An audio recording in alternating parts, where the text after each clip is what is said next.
Merry Christmas, everyone. Happy Hanukkah, and whatever else you celebrate, I just hope you have a good holiday.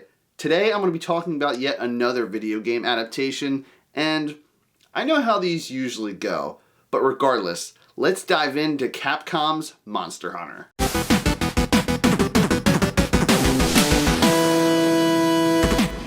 Okay, so Monster Hunter is based off the video game series of the same name, and before I even go into this review, I just want to let you guys know I have never played any of the games in the series. The movie was released December 18th in the US. It was playing in China previously before it came out here, but was removed from theaters for some sort of quote-unquote racist joke. I saw the clip and I could see how some people could view it that way, but I'm sure that wasn't the filmmaker's intention, but nevertheless, we got the version of the film with that clip removed out of it. This film is directed by Paul W.S. Anderson, and for those who know his previous work, you know he's no stranger to video game movies. Mortal Kombat, Dead or Alive, Resident Evil. This guy's done it all, love it or hate it. When I heard they were doing a movie based off of the series, I was just like, okay. I saw the trailer and it looked over the top, it looked corny, but you know what? I was intrigued. I saw the Japanese company Toho was involved, the people who created Godzilla. Capcom was working very closely with the movie studio to just bring these monsters to life. But my last thought before I went to see this movie is, my expectations weren't too high.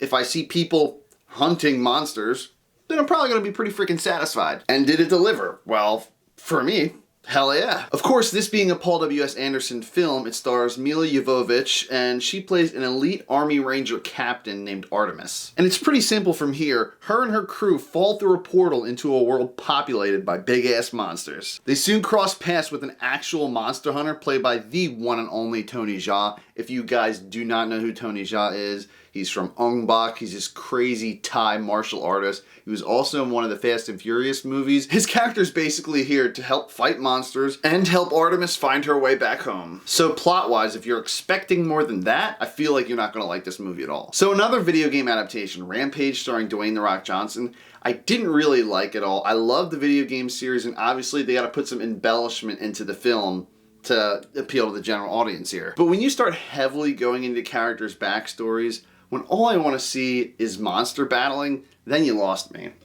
Luckily, this movie doesn't really do that. There's some light backstory with Tony Jaa's character, but that's really used to introduce this crazy new world. The visual effects for these monsters were freaking fantastic. Next level CGI, almost as close to like Smaug from the Hobbit films. And I loved seeing behind the scenes videos when Capcom was working with this studio and they're just like, no, the scales would look like this, or the eyes would look like that. When they move, they would do this. Like, they really put input into how these creatures look and feel. There is one monster I already did know about previously. I love playing Super Smash Bros. And one of the monsters, Rathalos, is in it, the big fire-breathing dragon. So that was cool to see on screen. The tech they use too in the world is very old school, although it does feel like some sort of magical advancement as well. They got magic imbued swords. Milla Jovovich has like this crazy wrist rocket grappling gun type of deal, like Batman almost. That was badass. I can't wait to play the video game series. Now, I know there's going to be some differences, but as long as I can hunt big ass monsters, I'm going to be pretty freaking stoked. So of course, when you're wanting to see people fight monsters,